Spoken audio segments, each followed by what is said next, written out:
નમસ્કાર, હું કિંજલ ત્રિશુલ ન્યૂઝમાં આપનું સ્વાગત કરું છું. જોઈએ આજના મુખ્ય સમાચાર. કોરોનાની બીજી લહેર વધુ ખતરનાક બની. રોજે રોજ નવા રેકોર્ડ સર્જાય છે ત્યારે દેશમાં 24 કલાકમાં 4,12,262 નવા કેસ નોંધાયા અને 3,980 દર્દીઓના મોત થયા. રાજ્યમાં રાત્રિ કર્ફ્યુ લગાવવું અપૂરતું, કોરોનાની ચેઇન તોડવા માટે સરકાર લે પગલાં. ટેસ્ટિંગ બાબતે લોકોને સાચી વિગતો આપવા ગુજરાત હાઈકોર્ટનો રાજ્ય સરકારને આદેશ. ગ્રામ્ય સ્તરે RT-PCR ટેસ્ટ, નિષ્ણાંત તબીબો મૂકો અને પ્રાથમિક સુવિધાઓ શરૂ કરો. કોંગ્રેસ નેતાઓએ મુખ્યમંત્રી સાથે મુલાકાત કરીને કરી માગણી. મમતા બેનર્જીનો વિરોધ કરવા સુરતના મેયર હેમાલી બોઘાવાલા આવ્યા, પણ દાવ પડ્યો ઊંધો. ભાજપના જ આગેવાનોએ લગાવ્યા હાય રે મેયર હાય હાયના નારા. ગુજરાત ભાજપની મહિલા કાર્યકરે બીજેપી સાંસદને ફોન કરીને કહ્યું, એવો સમય આવી ગયો છે કે લોકો આપણને દોડાવીને મારશે. વાતચીતનો ઓડિયો થયો વાયરલ. પેટ્રોલ ડીઝલના ભાવમાં આજે સતત ત્રીજા દિવસે વધારો થયો. પેટ્રોલ 25 પૈસા, ડીઝલ 32 પૈસા મોંઘું થયું. સુરતમાં 20 દિવસમાં મ્યુકરમ માઇકોસિસ રોગ બન્યો જીવલેણ. નોંધાયા 100 કેસ. અમદાવાદમાં 30 કેસ.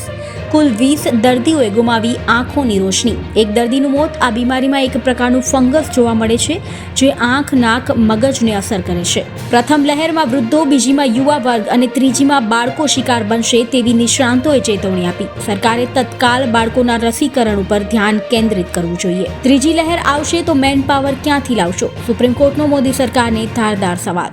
દિલ્હીમાં ઓક્સિજન સંકટ પર સુપ્રીમ કોર્ટમાં આજે સુનાવણી થઈ. સરકારને બરોબર ઝાટકતા કહ્યું, કંઈ પણ થાય 700 MT ઓક્સિજન રોજ આપો. આ સાથે કોર્ટે કહ્યું, અત્યારથી તૈયારીઓ કરશો તો ત્રીજી લહેરને પહોંચી વળાશે. ભાવનગરના ઉમરાળાના ચોગટ ગામમાં કોરોનાને લઈને ગંભીર પરિસ્થિતિ. 13,000ની વસ્તી ધરાવતા આ ગામમાં 20 દિવસમાં 90 થી 100 લોકોના થયા મોત.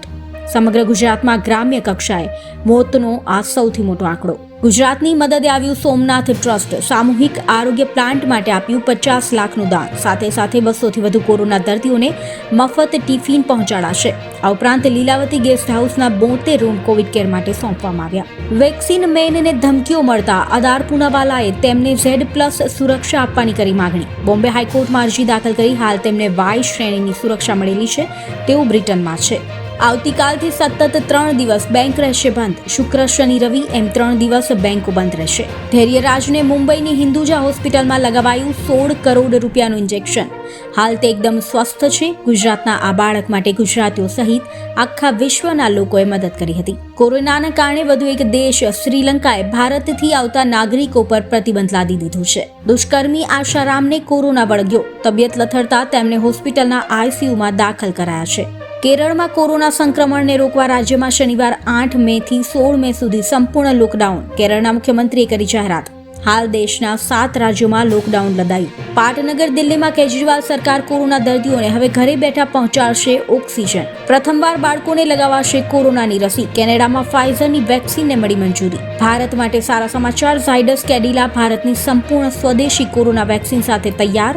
વચગાળાની અસરકારકતા ડેટાના પ્રથમ સેટને પ્રાપ્ત કર્યા પછી ઝાયડસ કેડિલા આ મહિનામાં તેની COVID-19 રસીના ઇમરજન્સી ઉપયોગ માટે અરજી કરશે. કોરોનાના વધતા કેસને લઈને કેન્દ્રીય ચૂંટણી પંચનો નિર્ણય. 3 લોકસભા અને 8 વિધાનસભાની બેઠકો પર થનારી પેટા ચૂંટણીઓ મોકૂફ. તો આ હતા આજના મુખ્ય સમાચાર. જો વિડીયો આપને ગમ્યો હોય તો વિડીયો લાઇક કરી દેજો. દરરોજના મુખ્ય સમાચાર મેળવવા માટે અમારી ચેનલ ત્રિશુલ ન્યૂઝની નીચે રહેલા લાલ કલરના બટન ઉપર ક્લિક કરીને સબસ્ક્રાઇબ કરજો. જો આ વિડીયો તમે ફેસબુકમાં જોઈ રહ્યા છો તો અમારા ત્રિશુલ ન્યૂઝ પેજને લાઇક કરી દેજો અને વિડીયો લાઇક અને શેર જરૂરથી કરજો. ધન્યવાદ.